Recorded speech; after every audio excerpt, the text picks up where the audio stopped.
Hello everyone, आकाश कुमार फिर से waves and optics lecture number 6। आज के टॉपिक्स हैं ये हमारे optical path questions, intensity curve due to 2 and 3 slits, Lloyd's mirror and फिर से थोड़े क्वेश्चंस। तो जल्दी से इसको ख़त्म करते हैं। अपना YDSC में मेरे ख्याल से आपका 2 लेक्चर और लगेंगे, 1-2 लेक्चर और लगेंगे आज का मिलाकर। तो शिफ्ट इन फ्रिंजेस पढ़ेंगे, मतलब ये क्या है, ऑप्टिकल पाथ और ये आपका लॉयड्स मिरर और आगे और भी आएगा जिसमें हम मीडियम चेंज करेंगे। तो ये सब क्या है, मतलब ये क्या करता है, आपका फ्रिंज पैटर्न जो है उसको शिफ्ट कर देता है। ठीक है, तो ये हम चीज़ पढ़ेंगे। जैसे जो भी आपका इंटेंसिटी कर्व आता है, ठीक है, इंटरफेरेंस पैटर्न जो भी आता है आपका, मान लो जैसे कोई भी नॉर्मल आपका जब YDSC लेते हैं हम, तो क्या आता है, बीच में सेंट्रल मैक्सिमा आता है, ऊपर फिर से आपका फर्स्ट मिनिमा आता है, ठीक है, फिर फर्स्ट मैक्सिमा आता है, ठीक है, फिर नीचे ऐसे फर्स्ट मिनिमा होता है, फिर फर्स्ट मैक्सिमा होता है, ऐसा कुछ बनता है। ठीक है, जिसको हम ऐसे भी दिखाते हैं, ऐसे ऐसे दिखाते हैं। ठीक है, तो ये क्या है, सेंट्रल मैक्सिमा, और बाकी क्या है, ये first minima, first maxima, first second minima, second maxima, ऐसे ऐसे मैंने बताया हुआ है पहले आपको, ऐसे ऐसे कर्व हमारा बनता है। ठीक है, तो होता क्या है कि जब आप S1 और S2 से हमारा क्या है, S1 और S2 से हमारा जो है इंटेंसिटी निकल रही है। ठीक है, S1 एंड S2 से हमारा इंटेंसिटी पैटर्न निकल रहा है। तो होगा क्या कि अगर आप S1 और S2 के बीच में कहीं भी, S1 और S2 के बीच में कहीं भी आप मीडियम चेंज करते हैं, ठीक है, S1 और S2 के बीच में मान लीजिए मैंने क्या किया, S1 यहाँ था, तो S1 पर मैंने क्या किया, एक कोई भी एक स्लैब टाइप का कोई भी दूसरा मटेरियल लगा दिया। ठीक है, तो जब मैंने ये किया तो इससे क्या हुआ होगा कि जो स्पीड ऑफ लाइट है, स्पीड ऑफ लाइट में मीडियम चेंज होता है। तो स्पीड ऑफ लाइट जब मीडियम में चेंज होता है तो इसका मतलब क्या हुआ कि यहाँ पर एक आप बोल सकते हैं अपेरेंट पाथ वो ट्रैवल करेगी लाइट, मतलब जितना पाथ इसने ट्रैवल किया S2P, अगर ये पॉइंट P था कोई, तो S2P और जो शुरू में S1P कर रही थी उससे थोड़ा ज़्यादा पाथ वो ट्रैवल करेगी। तो जब ये ज़्यादा पाथ होगा तो जब हम पाथ डिफरेंस निकालेंगे तो पाथ डिफरेंस में कुछ थोड़ा फर्क आएगा, क्योंकि इस स्लैब की वजह से क्या हुआ, मीडियम चेंज हुआ, मीडियम चेंज हुआ तो स्पीड ऑफ लाइट चेंज हुआ, स्पीड ऑफ लाइट चेंज हुआ तो एक अपेरेंट पाथ की तरह वो हमारा स्लैब जो है वर्क करेगा। उसको थोड़ा और डिटेल में पढ़ते हैं। तो ये हमारा क्या चल रहा है अभी, ऑप्टिकल पाथ चल रहा है। क्या है ये, ऑप्टिकल पाथ। तो भैया ऑप्टिकल पाथ मतलब कि मान लीजिए आपके पास कोई ये थिकनेस है, स्लैब है, कोई क्या है, स्लैब, ठीक है, जिसका थिकनेस है T। तो यहाँ से ऐसे एक लाइट आ रहा है, लाइट वेव आया और ऐसे वो निकल गया, और एक नॉर्मल आपका एक वेव आ रहा है ऐसे। ठीक, तो मान लीजिए अब ये T थिकनेस है, इसमें स्पीड ऑफ लाइट उसका C होगा, तो ये T थिकनेस के लिए उसका टोटल पाथ क्या होगा, CT। ठीक है, अब ये T थिकनेस है और उसका रिफ्रैक्टिव इंडेक्स मान लिया म्यू है। ठीक है, तो जब ये CT है और ये क्या है, म्यू रिफ्रैक्टिव इंडेक्स है, ये टोटल पाथ कितना हुआ, CT हो गया। ठीक है, अब इसमें क्या है, इसमें उसका वेलोसिटी क्या है, थोड़ा कम है। इसमें अगर v वेलोसिटी है तो टोटल पाथ कितना हो जाएगा, VT, और v क्या होता है हमारा, v इक्वल्स टू होता है हमारा कितना, C/म्यू। ठीक है, ऐसे होता है। ठीक, तो जब हम इसको पूरा कैलकुलेट करेंगे तो आपका जो अपेरेंट पाथ आता है, जो आपका अपेरेंट पाथ आता है, अपेरेंट पाथ, अगर ये रे 1 है, रे 2 है, ट्रेवल्ड बाय रे 2 इज इक्वल्स टू होता है हमारा म्यू इंटू टी। ठीक है, ये टी जो है यहाँ पर टाइम लिया मैंने, ये वाला टाइम है, C इंटू टाइम, और ये V इंटू टाइम। ठीक है, V इंटू टाइम, ये थिकनेस T वाला थिकनेस नहीं था। तो यहाँ पर कितना पार्ट ट्रेवल किया, अगर यहाँ पर इतना पाथ देखें हम, तो ये क्या है, C इंटू जितना टाइम लगा, और यहाँ पर जो कितना किया वो किया V इंटू जितना टाइम लगा। तो पाथ अगर ट्रैवल करें हम, पाथ अगर हम कैलकुलेट करेंगे तो अपेरेंट पाथ ट्रैवल्ड बाय रे 2 इज म्यू इंटू टी। ठीक है, अच्छा, अब पाथ डिफरेंस क्या हुआ इन दोनों के बीच में, यहाँ उसने इतना कितना तो C इंटू टाइम कितना आएगा, यहाँ पर कैपिटल T ही आएगा। ठीक है, लेकिन यहाँ पर जो V इंटू टी आया वो आएगा हमारा mu into time, mu into thickness T। ठीक है, थोड़ा कंफ्यूजिंग है लेकिन समझ जाएंगे। यहाँ पर कितना आया पार्ट ट्रेवल T, और यहाँ पर कितना आया म्यू T, तो कितना एक्स्ट्रा पार्ट ट्रेवल किया उसने, म्यू -1 इंटू टी। तो ये कितना हो गया, पार्ट डिफरेंस हो गया।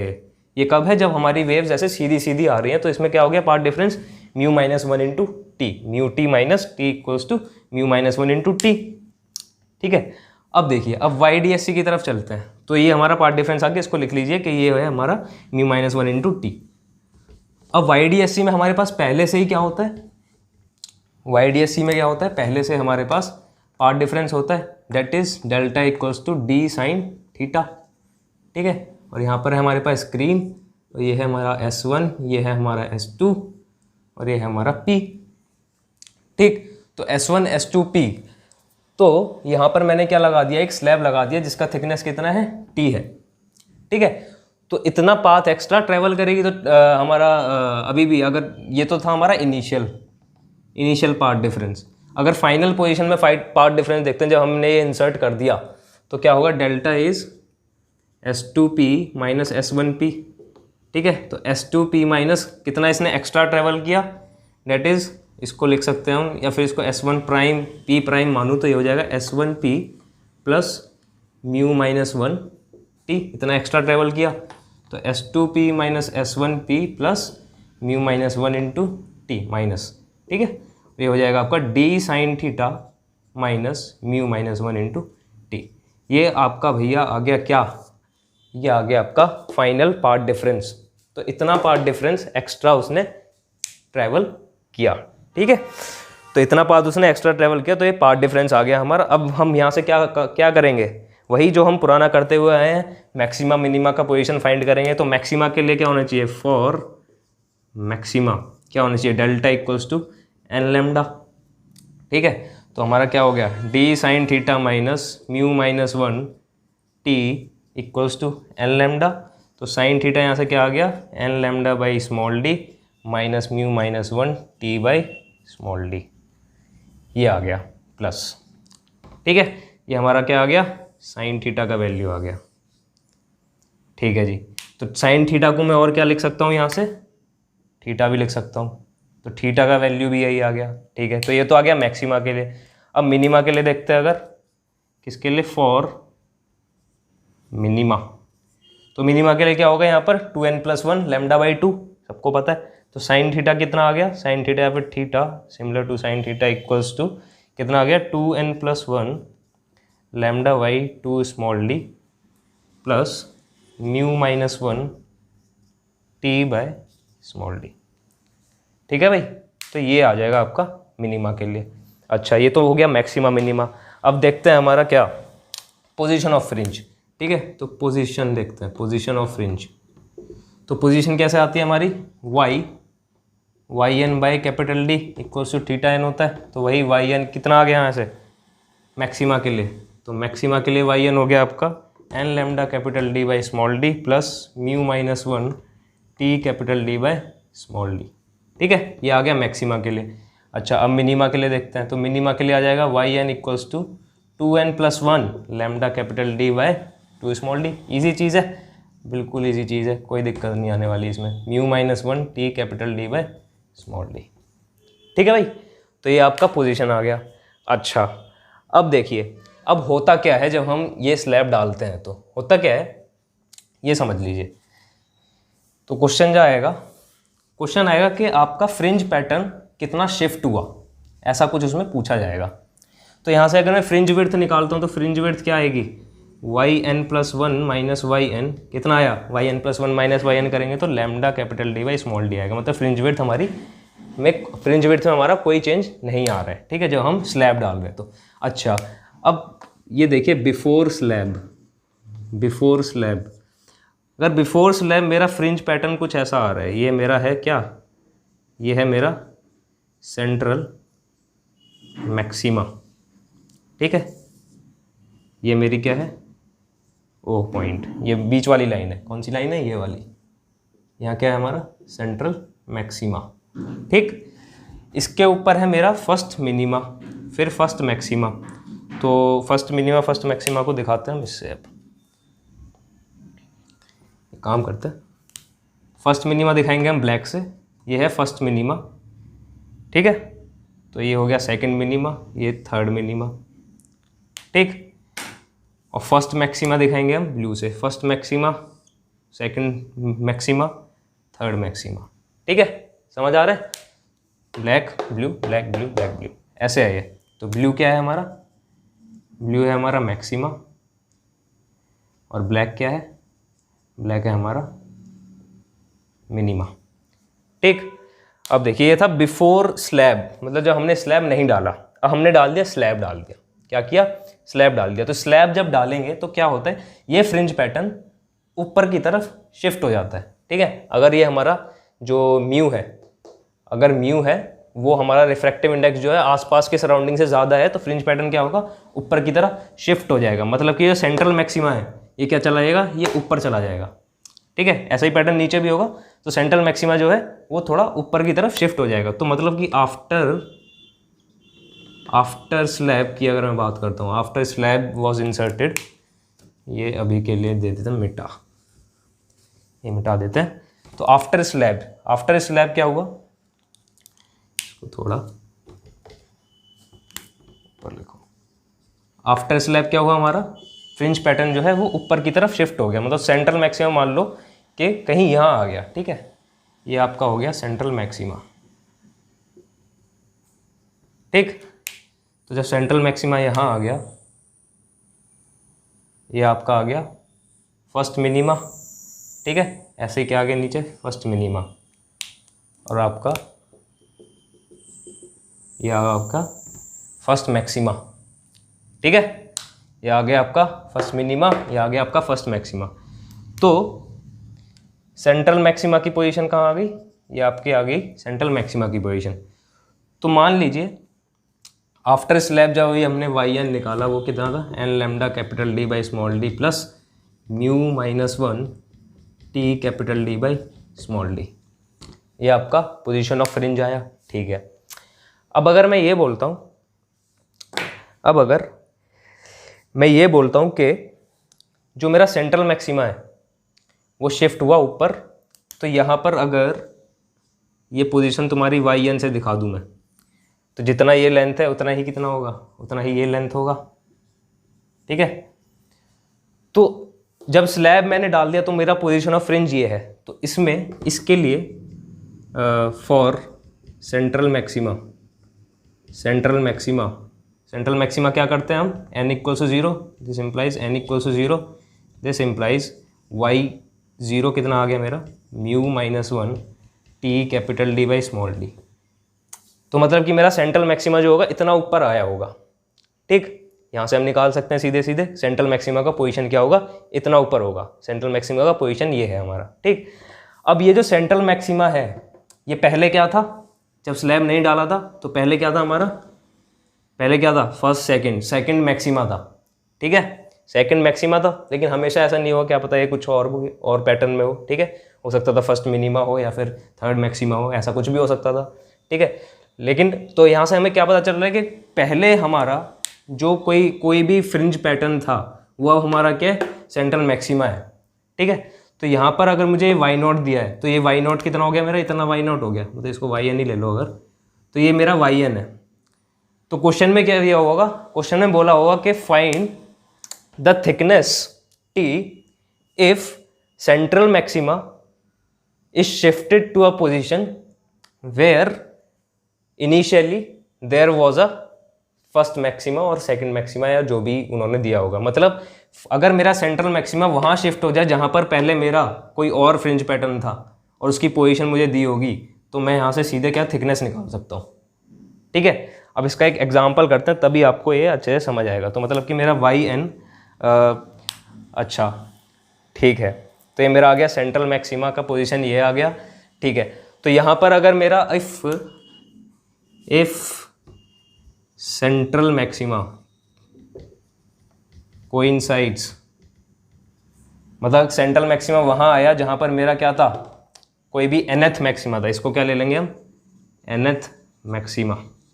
ठीक है, if central maxima coincides with nth maxima, coincides का मतलब जहाँ पर पहले मेरा nth मैक्सिमा था अब वहाँ पर क्या है, सेंट्रल मैक्सिमा है। ठीक है, तो यहाँ पर yn क्या हो जाएगा, nth मैक्सिमा के लिए n lambda capital D by small d.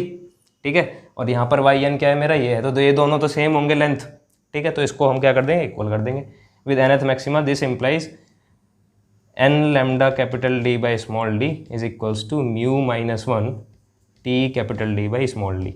ठीक है, तो आपको बेसिकली यही याद रखना है। तो यहाँ से स्मॉल टी कितना आ गया, स्मॉल टी अगर निकालेंगे तो वो आ गया n by mu minus 1 n lambda by mu minus 1, ये आपका आ गया थिकनेस। ठीक है, तो क्वेश्चन आपको इसी तरीके से फ्रेम करके दिया होगा। जैसे कि एक क्वेश्चन देखते हैं, क्वेश्चन लिखिए, अ थिन माइका शीट, ये जैम में आया हुआ क्वेश्चन है, a thin mica sheet of thickness 2 × 10⁻6 metre and refractive index mu equals to 1.5 is introduced in the path of the first wave। मतलब कि यहाँ फर्स्ट वेव की पाथ में जिसका रिफ्रैक्टिंग इंडेक्स 1.5 है, एक थिन माइका शीट हमने इंसर्ट कर दी। अभी बोला the wavelength of the wave used is 5000 angstrom. ठीक है, तो लैम्डा आपको दिया है 5000 angstrom. The central bright maxima will fringe shift by कितना, ये पूछा है उन्होंने। ठीक है, तो पूछा है कि अगर मैं ऐसा, पहले हमारा माइका शीट नहीं था, मैंने माइका शीट डाल दिया, तो पूछा है कि सेंट्रल मैक्सिमा कितना ऊपर चला जाएगा, कितने फ्रिंजेस ऊपर चला जाएगा। ठीक है, तो ये हमको बताना है। ठीक है जी, तो कुछ नहीं करना, सिंपल यही करना है, बस यहाँ थिकनेस दिया हुआ है आपको, और आपको क्या निकालना है, आपको चेंज इन पोजीशन निकालना है, मतलब कि ये कितना ऊपर गया वो वाई एन निकालना है आपको। तो टी दिया हुआ है, म्यू दिया हुआ है, capital D bye small D, अब कैसे करेंगे ये बताते हैं। तो ये मैं मिटा देता हूँ, ये आपको रेफरेंस के लिए था बस।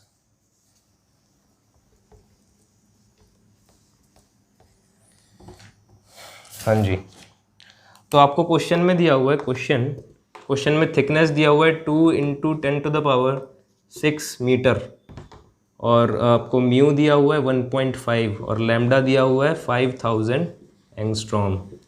ठीक है, तो वाई एन से पोजीशन ऑफ सेंट्रल मैक्सिमा, ये क्या है, पोजीशन ऑफ सेंट्रल मैक्सिमा। ठीक है, ये कितना हो गया आपका, y n is mu minus 1 t capital D, ये फॉर्मूला लगाइए, तो कितना हो गया म्यू माइनस 1, तो 1.5 minus 1 T 2 × 10⁻6 multiplied by capital D bye small d, ये हमको नहीं पता। ठीक है, कोई बात नहीं, तो ये हो गया हमारे पास 0.5 इंटू, तो ये आ गया हमारे पास 10⁻6 into capital D by small D. अब क्वेश्चन में पूछा है कितने फ्रिंज शिफ्ट हो गए उसमें, मतलब कितना ऊपर मैक्सिमा हमारा यहाँ से उठकर कितना ऊपर चला गया। तो यहाँ से ऊपर मतलब अब हमारी डिस्टेंस किसके काउंट में होती है, वाई एन अगर मैं देखता हूँ तो वो n lambda capital D by small d के फॉर्म में होती है। ठीक है, तो n lambda capital D by small d की फॉर्म में होती है। तो lambda capital D by small d क्या होता है आपका, फ्रिंज विड्थ। ठीक, तो वाई में एन को मैं क्या रख सकता हूँ, एन इंटू बीटा रख सकता हूँ। तो एन बीटा मेरा क्या हो गया, n lambda capital D by small d equals to 10⁻6 into capital D by small d. ये आपका capital D by small d cut गया, तो एन लैम्डा इक्वल्स टू 10⁻6 आ गया। तो n equals to 10⁻6 divided by 5000 angstrom, यानी कि 10⁻−10 हो गया।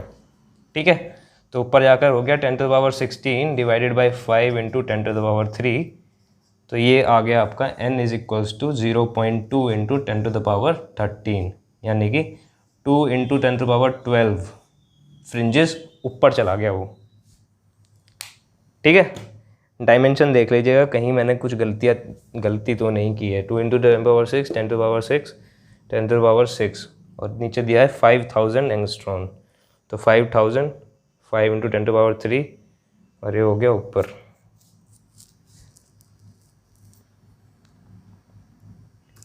ठीक है, तो n इज इक्वल्स टू हमारा, एक बार ही आप खुद से डायमेंशन चेक कर लीजिएगा, वो आपका पावर वगैरह चेक कर लीजिएगा, n इक्वल्स टू 2 आना चाहिए था ये। ठीक है, कोई ज़्यादा बड़ी बात नहीं है उसमें, आप एक बार ही देख लीजिएगा खुद से। n इज इक्वल्स टू कितना आना चाहिए था, 2 आना चाहिए था। ओके, तो चलते हैं अब। अच्छा, n इक्वल्स टू 2 आना चाहिए था, इसका मतलब यहाँ 10⁻6 मीटर होगा। इतना होगा 10⁻6 मीटर करेंगे तो आपका ये आ जाएगा 10⁻, ये 4 हो गया इधर, -6, तो ये आपका n इज इक्वल्स टू 2 आ जाएगा। वो मैंने 6 लिख दिया, कितना आ जाएगा 10, n is equals to 2, pardon me. ठीक है, तो अब चलते हैं, आपका क्वेश्चन हो गया ये। अब चलते हैं intensity curve due to 2 and 3 slits. Intensity curve कैसा होता है, तो अभी मैंने बताया आपके लिए 2 स्लिट का। अब देखते हैं तीसरे स्लिट, अगर मैं तीसरी स्लिट लगा दूं तो क्या होगा। तो तीसरी स्लिट लगाने से क्या होता है, थोड़ा बहुत चेंजेस आते हैं। जैसे जब दो स्लिट लगाए मैंने, जैसे ये दो स्लिट है, तो यहाँ पर जो पैटर्न बनेगा वो कुछ इस टाइप का बनेगा।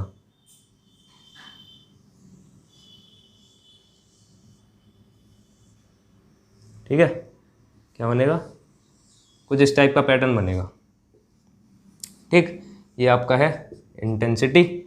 और ठीक है, तो यहाँ पर क्या लेंगे हम, इसका आई नॉट है, इसका भी इंटेंसिटी आई नॉट है, S1 और S2 दोनों का इंटेंसिटी क्या है, आई नॉट है। तो इस केस में आपको पता ही है इंटेंसिटी का पैटर्न कैसा आता है, 4 I not cos square delta by 2 आता है। तो इसको अगर प्लॉट करेंगे तो यहाँ पर क्या है आपका डेल्टा फेस डिफरेंस। ठीक है, तो ये कुछ ऐसा दिखता है, ये तो आपको पता है।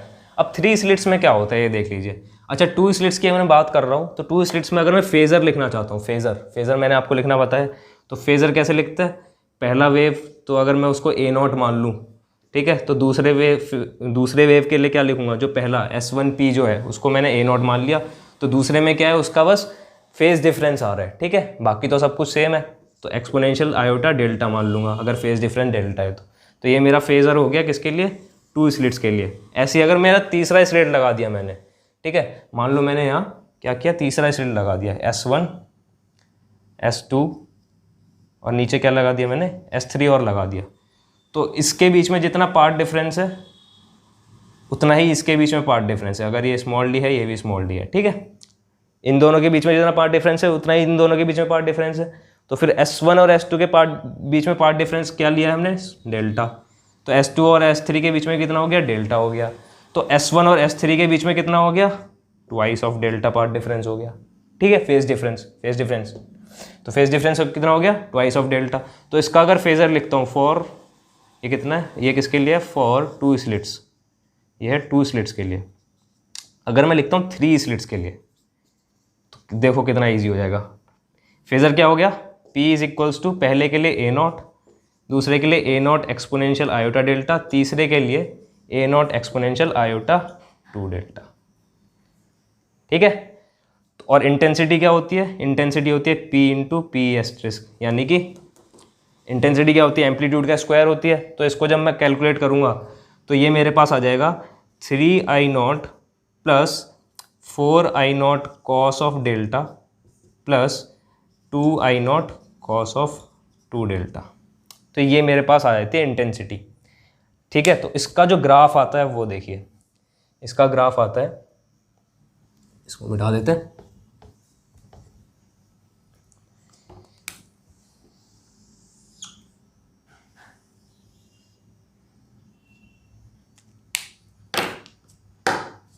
इसका ग्राफ आता है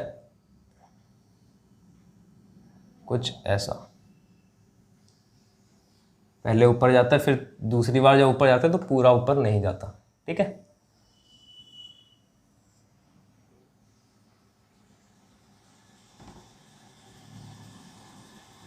ये जो आपकी जो पीक होती है इसको, ये होती है 9 I नॉट के इक्वल, और ये जो पीक होती है ये होती है 3 I नॉट। ठीक है, और ये होता है आपका 0।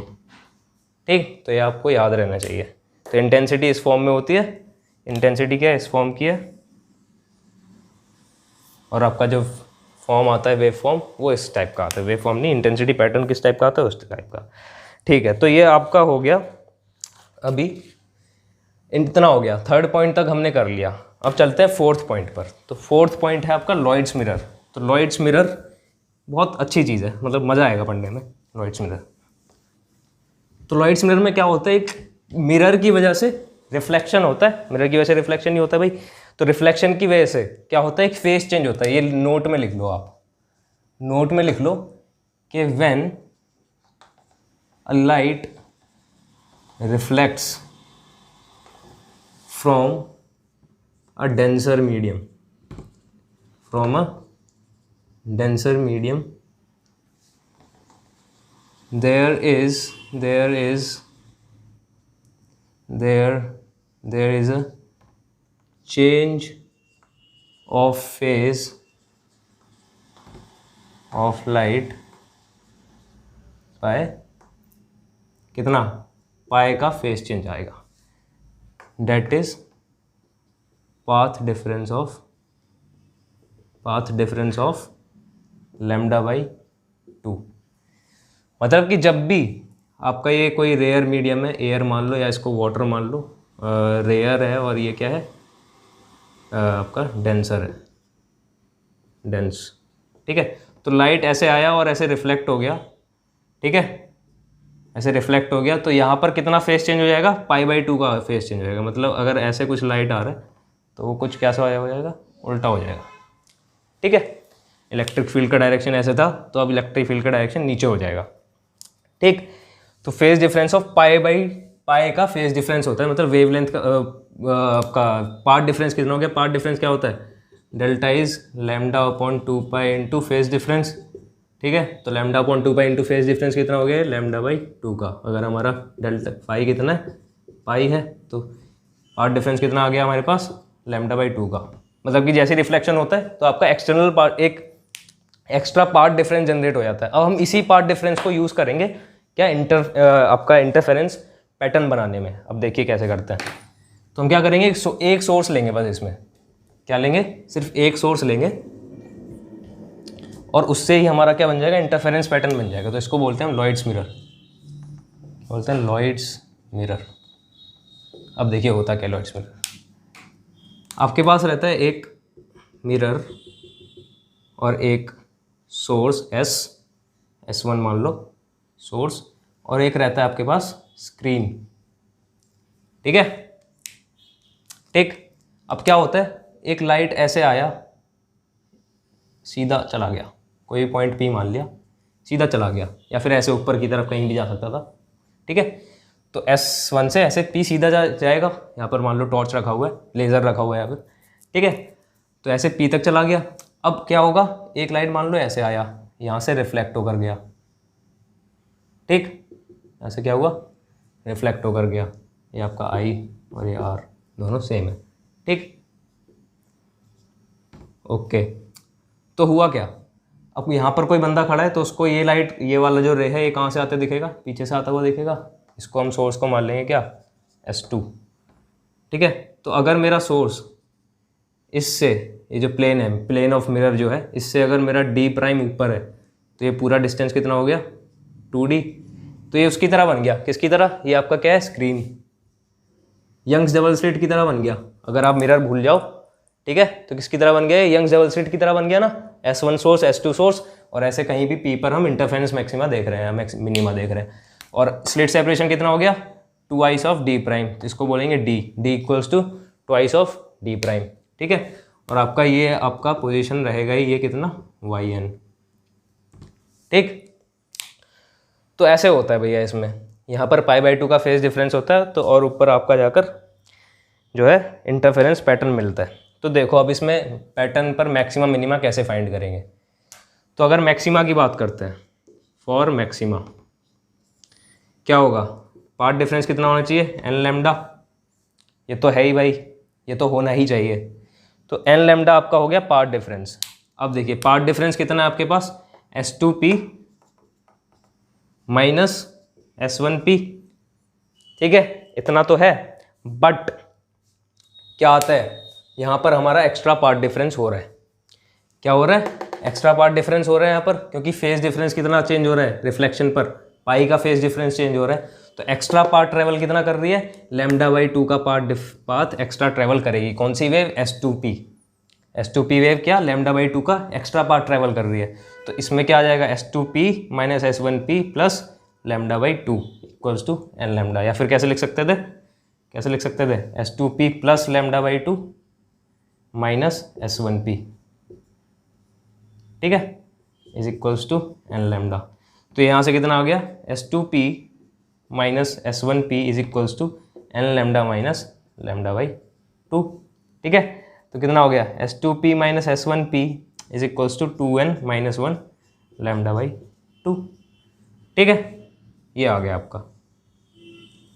ओके, कोई दिक्कत नहीं होनी चाहिए।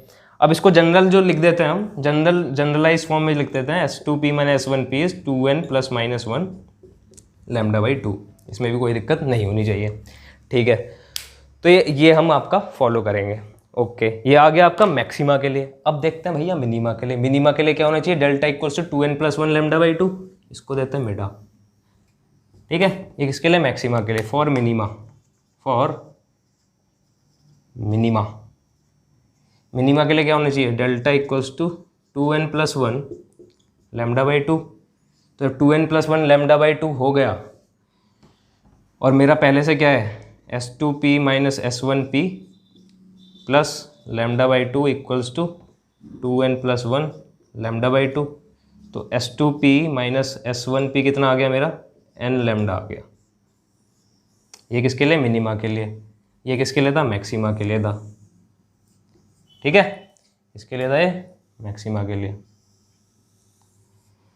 तो मतलब आपने क्या देखा भाई, ये हमारा मिनिमा के लिए आया, लेकिन यंग्स डबल स्लिट एक्सपेरिमेंट में क्या आता था, ये आता था मैक्सिमा के लिए।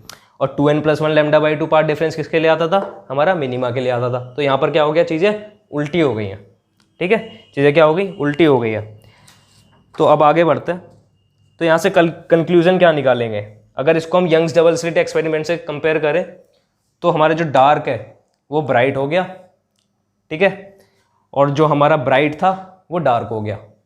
ठीक है, तो जो डार्क है, dark of Young's double slit has been change to bright of, क्या था, ब्राइट ये था ना, bright of Lloyd's mirror, and the bright of Young's double slit has been change to the dark of Lloyd's mirror. ठीक है, तो ये हो गया आपका पहला कंक्लूजन। दूसरा कंक्लूजन ये है कि जो सेंट्रल फ्रिंज है इसमें, भाई सेंट्रल फ्रिंज के लिए क्या होना चाहिए, सेंट्रल फ्रिंज के लिए क्या होना चाहिए, n equals to 0।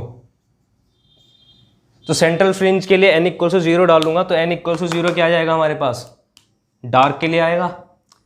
Central fringe मतलब जहाँ पर पार्ट डिफरेंस 0 हो जाए मेरा। तो जब पार्ट डिफरेंस मेरा 0 हो जाता है जहाँ पर, तो पार्ट डिफरेंस अगर मैं 0 करता हूँ, S2p माइनस S1p अगर मैं 0 करता हूँ, S1p 0, तो n कितना आ गया, 0। ठीक है, तो ये क्या हो गया हमारे लिए, n equal to 0 is for minima. मतलब कि सेंट्रल फ्रिंज जो होगा हमारा क्या होगा, वो मिनिमा होगा, मतलब डार्क सेंट्रल फ्रिंज बनेगा। जैसे यंग्स डबल स्लिट में क्या बन रहा था, ब्राइट सेंट्रल फ्रिंज बन रहा था, लेकिन यहाँ क्या बनेगा, डार्क सेंट्रल फ्रिंज बनेगा। ठीक, अच्छा अब एक और चीज़ देखिए, एक और चीज़ देखिए कि तीसरा कंक्लूजन ये निकालेंगे कि अगर जो हमारा सेंट्रल मैक्सिमा है, जो यंग्स डबल स्लिट में क्या बनता था, ये दो स्लिट थे और बिल्कुल इनके बीच वाली लाइन पर सेंट्रल मैक्सिमा बनता था। ठीक है, मतलब जो सेंटर ऑफ स्क्रीन था वही सेंट्रल मैक्सिमा था। ठीक, इसमें क्या होगा, सेंट्रल मैक्सिमा कहीं ऊपर बनेगा, ज़रूरी नहीं है कि यहाँ ही बने। ये सेंटर ऑफ स्क्रीन है आपका, ये क्या है, centre of screen, centre of screen. तो सेंटर ऑफ स्क्रीन पर हमेशा नहीं बनता सेंट्रल मैक्सिमा। कब बनता है, जब ये स्क्रीन को मैं बिल्कुल यहाँ मिला दूँ। अगर ये स्क्रीन यहाँ होता तो आपका सेंट्रल मैक्सिमा भी यहीं होता। ठीक है, तो ये आप याद रखेंगे। अच्छा, बाकी और आगे चलते हैं, आगे चलते हैं, एक क्वेश्चन देखते हैं। अच्छा, एक और चीज़ देख लीजिए क्वेश्चन से पहले कि इसमें जो पैटर्न होता है वो पूरी स्क्रीन पर नहीं आएगा। यंग्स डबल स्लिट में क्या होता है, पूरी स्क्रीन पर एक पैटर्न आता है, नीचे से लेकर ऊपर तक हर जगह आता है। इसमें नहीं आएगा, क्यों नहीं आएगा दिखाता हूँ।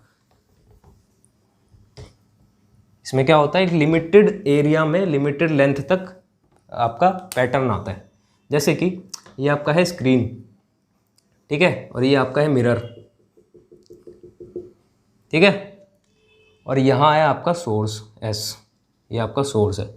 यहाँ से लाइट निकला मान लो, और यहाँ जहाँ ये मिरर का क्या है, कुछ लेंथ दिया हुआ है L, ठीक, और ये सोर्स है, ये कुछ हाइट पर है, H हाइट पर मान लिया, ठीक है। और यहाँ से ये जो डिस्टेंस है इसको अगर मैं O मानता हूँ और लेंथ इसको मानता हूँ AB, ठीक है, तो जो O है इसको मान लो आप L1 मान लो, और लेंथ इसकी मान लो L2, और यहाँ से जो ये डिस्टेंस है स्क्रीन से मिरर की, ये मान लिया L3। तो अगर कोई रे ऐसे आ रही है तो रिफ्लेक्ट हो गई और वो कुछ ऐसे चली गई मान लिया, ठीक है, ओके। एक तो ये वेव हो गई। अब इससे आगे जाएगी तो रिफ्लेक्ट नहीं होगी, सीधी निकल जाएगी, ठीक है, तो वहाँ पर इससे आगे वाली वेव के लिए इंटरफेरेंस पैटर्न नहीं आएगा, ठीक है। तो मतलब मैक्सिमम हमारा इतना ही झुकनी चाहिए, ठीक है। अब एक वेव होगी जो यहाँ शुरू में ही उससे रिफ्लेक्ट हो जाएगी, ठीक है। ये आपका क्या है, ये आपका मिरर है, इतना ये मिरर है, ठीक है। एक वेव होगी जो यहाँ से ऐसे रिफ्लेक्ट हो गई मान लो, ठीक, तो एक वेव ये आ गई।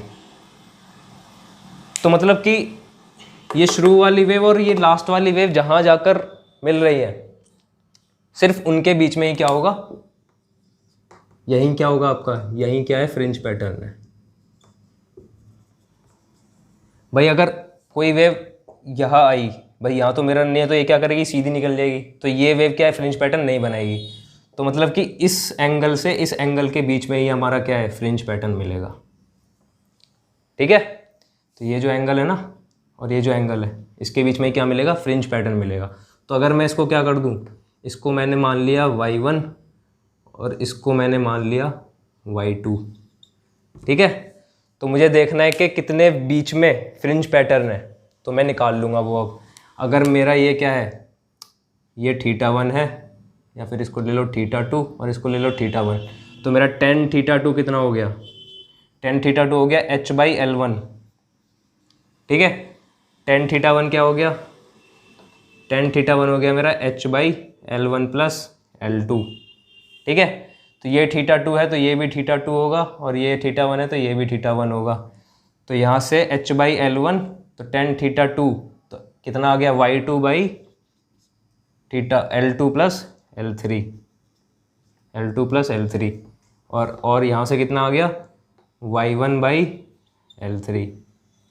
ठीक है, तो यहाँ से y2 हम निकाल लेंगे h/L1 L2 + L3, और y1 निकाल लिया यहाँ से h/L1 + L2 × L3। ये सब याद रखने की ज़रूरत नहीं, बस मैं आपको बता रहा हूँ। ठीक है, ये सब याद रखने की ज़रूरत नहीं है आपको। क्वेश्चन में इस तरीके से L1 L2 L3 दिए होंगे कि ये कुछ काम नहीं आएगा। तो यहाँ से हम क्या करेंगे, सिंपली y2 - y1 निकाल लेंगे।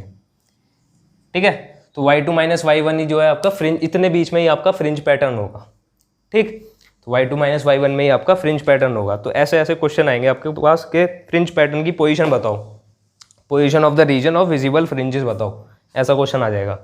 ठीक है, तो वो आप ऐसे निकाल लेंगे। अच्छा, अब देखते हैं आगे, एक क्वेश्चन देख लेते हैं। आपका 2 क्वेश्चन देखेंगे और 2 क्वेश्चन में आपका जो लॉयड्स मिरर है ये पूरा आपका ख़त्म हो जाएगा 2 क्वेश्चन में। देखिए,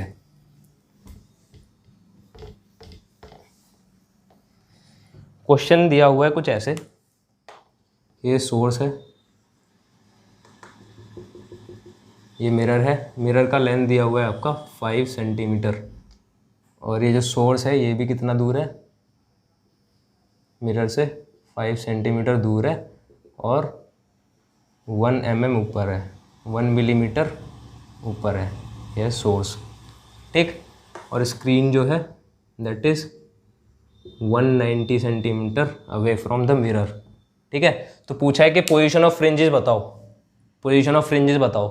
तो क्या करेंगे, वही एक वेव ऐसे डाला जो बिल्कुल क्या कर रहा है, मिरर के शुरुआत में ऐसे रिफ्लेक्ट हो रहा है, तो ये कहीं ऊपर चला गया। दूसरा वेव ऐसे डाला, ये कहीं इधर आ गया। ठीक है, तो ये मेरे पास θ1 हो गया, ये θ1 हो गया, ये θ2, या फिर इसको θ2 ले लो, θ2 θ2 θ1 θ1, और ये मेरे पास लेंथ हो गया y1, और ये मेरे पास लेंथ हो गया y2। तो हमें क्या करना है, y2 - y1 देखना है। ठीक, तो ये आपको लेंथ दी हुई है, तो tan θ2 कितना हो गया मेरा, tan θ2 यहाँ से निकाल लूँगा, तो 1 mm है तो कितना हो गया, ये सेंटीमीटर में कन्वर्ट करो तो 0.1 सेंटीमीटर हो गया। तो 0.1 divided by 5 tan θ2 equals to y2 divided by 195। ठीक है, तो y2 यहाँ से आ गया मेरा कितना आ गया, 19.5 डिवाइडेड बाई 5, तो ये हो गया 3.9 सेंटीमीटर। ठीक, ऐसे ही मेरा 10, ऐसे मैं क्या निकाल लूँगा, tan ऑफ θ1, tan ऑफ θ1 तो कितना आएगा, tan ऑफ θ1 अगर मैं निकालता हूँ तो 1 mm मतलब 0.1 डिवाइडेड बाई इतना पूरा लेंथ, तो 5 + 5 यानी कि 10 सेंटीमीटर। ठीक है, equals to y1 divided by ये वाला लेंथ कितना है 190, तो कितना आ गया यहाँ से y1 इज इक्वल्स टू 119/10 यानी कि 1.9। तो y2 - y1 कितना आ गया मेरे पास 2 सेंटीमीटर। तो मतलब कि इतने बीच में 2 सेंटीमीटर के बीच में हमारा क्या बन रहा होगा, फ्रिंज पैटर्न बन रहा होगा। ठीक, तो ये तो पहला पार्ट इसका क्वेश्चन का ये हो गया, इसमें था find the fringe pattern question में। दूसरे पार्ट में है find the number of fringes on the screen. तो नंबर ऑफ फ्रिंजेस पूछे हैं। अब ये दे दिया है कि हमें जो फ्रिक्वेंसी है इस सोर्स की वो दी है 6 इंटू 10⁻14 सेकेंड इनवर्स दे दिया। तो फ्रिक्वेंसी आपको दे दिया। अब ये पूछ रहा है नंबर ऑफ फ्रिंजेस कितने आएंगे। तो नंबर ऑफ फ्रिंजेस इस बीच में कितने आएंगे, अगर मेरा y2 माइनस y1 दिया हुआ है तो नंबर ऑफ फ्रिंजेस कितने हो गए, y2 minus y1 total length divided by fringe में जितनी लेंथ होती है, एक फ्रिंज विड्थ जितनी होती है उतने नंबर ऑफ फ्रिंजेस बनेंगे। तो y2 माइनस y1 यानी कि 2 डिवाइडेड बाई बीटा क्या होता है आपका, lambda capital D by small d, ये आपका बीटा होता है। तो 2, ठीक है। तो कैपिटल D क्या लेंगे भाई, कैपिटल D है पूरा डिस्टेंस, ये आपका क्या होता है कैपिटल D, सोर्स से स्क्रीन का डिस्टेंस ही तो होता है कैपिटल D। तो कैपिटल D आपको पता है, तो 2 small d upon lambda capital D हो गया पहले तो ये। तो 2 इंटू स्मॉल d आपका, अच्छा स्मॉल d मैंने क्या होता है, small d is twice of d prime. तो d प्राइम कितना है 0.1 सेंटीमीटर, तो ट्वाइस ऑफ d प्राइम कितना हो गया 2 इंटू 0.1। ठीक है। लैम्डा आपका है, लैम्डा होता है क्या, लैम्डा क्या होता है आपका c बाय म्यू। तो यहाँ आ गया आपका c। तो आप पहले क्या किए, पहले आप करिए यहाँ c, तो कितना हो गया 3 इंटू 10⁸ और म्यू है आपका 6 इंटू 10⁻14, तो ये गया 0.5 इंटू 10⁻⁻6 हो गया। ठीक है, तो ये गया 0.5 इंटू 10⁻⁻6, ये आपका लैम्डा आ गया। और कैपिटल D क्या आ गया आपका, कैपिटल D आपका पूरा लेंथ, तो ये हो गया 200 सेंटीमीटर, तो 200। ठीक है। अच्छा ये लैम्डा आपका किस में आएगा, ये मीटर में आएगा, तो इसको सेंटीमीटर में कन्वर्ट करते हैं, तो ये हो गया 0.5 इंटू 10⁻⁻6 इंटू 10⁻2।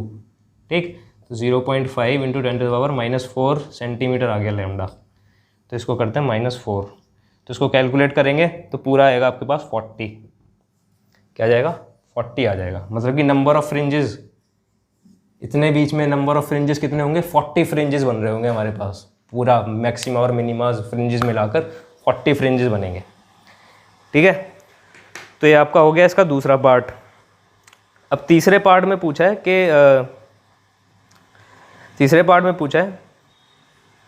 कि आपका इसमें कितने थिकनेस का यहाँ पर जो आपका डायरेक्ट रे है, मतलब एक डायरेक्ट रे भी तो होगा, मान लो ये कोई डायरेक्ट रे ऐसे है, तो इस डायरेक्ट रे के बीच में कितने थिकनेस का मैं एक स्लैब लगाऊं जिससे कि जो हमारा सेंट्रल मैक्सिमा है वो उठकर, सेंट्रल मैक्सिमा जो है वो उठकर मेरा सेकंड स्लिट पर पहुंच जाए। ठीक है, या फिर चलिए इसका दूसरा वाला पार्ट देखते हैं, ये वाला भी इजी है, दूसरे वाले पार्ट में ये दोनों कवर हो जाएंगे। दूसरे पार्ट में है ये कि अगर मैं कितने इसका थिकनेस का स्लैब लगाऊं बीच में, ताकि मेरा जो लोवेस्ट जो फ्रिंज बन रहा है यहाँ, ये लोवेस्ट फ्रिंज है, ठीक है y1 वाला, ये मेरा उठकर कहाँ चला जाए, सेंट्रल मैक्सिमा पर चला जाए। ठीक है, ये मेरा उठकर कहाँ चला जाए, सेंट्रल मैक्सिमा पर चला जाए। तो कितने विड्थ का मैं जो थिकनेस का मैं स्लैब लगाऊं इसमें, ये पूछ रहा है। ठीक है, क्वेश्चन समझ में आ गया, नहीं आया तो दोबारा रिपीट करके देख लीजिए वीडियो। तो कितने उसका, तो टोटल पार्ट डिफरेंस देखेंगे पहले इसमें। तो टोटल पार्ट डिफरेंस कितना होता है, डेल्टा इक्वल्स टू आपका S2P माइनस S1P, तो पहले से ही है। ठीक है, अब इसमें क्या किया हमने, डायरेक्ट रे में एक और स्लैब लगा दिया। तो हमने जैसे पीछे देखा था μ-1t का स्लैब हमने लगा दिया फिर से, तो इतना टोटल पार्ट डिफरेंस आ गया। ठीक, अब फॉर सेंट्रल मैक्सिमा क्या होता है, सेंट्रल मैक्सिमा के लिए आपके पास n लैम्डा होना चाहिए, मैक्सिमा है तो n लैम्डा होता है वो। ठीक, मिनिमा के लिए लॉयड्स मिरर में क्या होता है, सेंटर में मिनिमा, तो उसमें n इक्वल टू 0 हो जाता है, तो ये हो गया डेल्टा इक्वल टू 0। तो S2P माइनस S1P कितना आ गया, μ-1t के इक्वल आ गया। ठीक है, S2P माइनस S1P क्या आ गया, μ-1t के इक्वल आ गया। अब S2P माइनस S1P हमें पहले से पता ही है, ये कितना है हमारा 2d sin थीटा। ठीक है, 2d prime sine theta equals to mu minus 1 into t. अब साइन थीटा हमारा थीटा होता ही है, साइन थीटा क्या होता है हमारा थीटा, तो 2d प्राइम क्या हो गया 2d प्राइम थीटा। अब थीटा हम क्या निकाल लेंगे, थीटा क्या निकाल लेंगे, जितना थीटा 1 क्या है हमारा थीटा है, तो थीटा 1 हो गया हमारा y1 divided by 190 equals to mu minus 1 into t. तो थिकनेस यहाँ से क्या आ गया, डी प्राइम का वैल्यू डालिए, तो थिकनेस जो आपका आ जाएगा टोटल कैलकुलेट करेंगे आप 2d prime y1 divided by 190 into mu minus 1। अच्छा म्यू आपको दिया होगा, म्यू आपको दिया है, म्यू आपको दिया है 1.5, म्यू आपको दिया है 1.5, तो आप थिकनेस कैलकुलेट करिए तो आपका आंसर आना चाहिए 38 माइक्रोमीटर। ठीक है, म्यू का वैल्यू डालिए, y1 हम पीछे निकाल चुके हैं और डी प्राइम का वैल्यू डालिए तो आपका आंसर आ जाएगा। यहाँ क्या था क्वेश्चन में, सिर्फ ये था कि आपका जो लोवेस्ट जो आपका फ्रिंज बन रहा है वो उठकर सेंट्रल मैक्सिमा पर चला गया है। ठीक है, उठकर क्या चला गया, जब हमने स्लैब लगाया तो सेंट्रल मैक्सिमा पर चला गया वो उठकर, तो वही हमें कैलकुलेट करना है कि जब सेंट्रल मैक्सिमा पर जाएगा तो कितने थिकनेस का स्लैब लगाएं जो कि वो सेंट्रल मैक्सिमा पर चला जाए। मतलब कि पहला हमारा जो फ्रिंज पैटर्न कुछ ऐसा बन रहा होगा, सेंट्रल मैक्सिमा नहीं सॉरी सेंट्रल मिनिमा, यहाँ क्या होता है सेंट्रल मिनिमा होता है ना, ये आपका सेंट्रल मिनिमा, स्लैब में क्या इसमें लॉयड्स मिरर में क्या आता है बीच में सेंट्रल मिनिमा आता है, ये आपका लोवेस्ट फ्रिंज। अब ये लोवेस्ट फ्रिंज उठकर कहाँ चला गया, सेंट्रल मिनिमा पर चला गया, तो लोवेस्ट फ्रिंज का पोजीशन हमें पहले से पता है y1, सेंट्रल मिनिमा के लिए हमें पता है कि n इक्वल्स टू 0 होता है, तो हमने n इक्वल्स टू 0 डाल दिया। ठीक है, अब y1 हमें पहले से पता था तो थीटा इक्वल्स टू y1 डालकर हमने निकाल लिया कि ये थीटा है, तो theta equals to y1 by 190, यहाँ से ये निकाल लिया। ठीक है, तो ऐसे ऐसे भैया निकाल लेंगे। तो ये आपका क्वेश्चन हो गया, इसमें आपको समझ आ जाना चाहिए था कि कैसे लॉयड्स मिरर हमारा वर्क कर रहा है। इसके अलावा आपका एक और क्वेश्चन बचा है तो वो हम करेंगे अगले लेक्चर में। ठीक है, और अगले लेक्चर में हम फ्रेस्नेल बाईप्रिज्म भी आपका शुरू कर देंगे। ठीक, तो मिलते हैं भैया अगले लेक्चर में, धन्यवाद।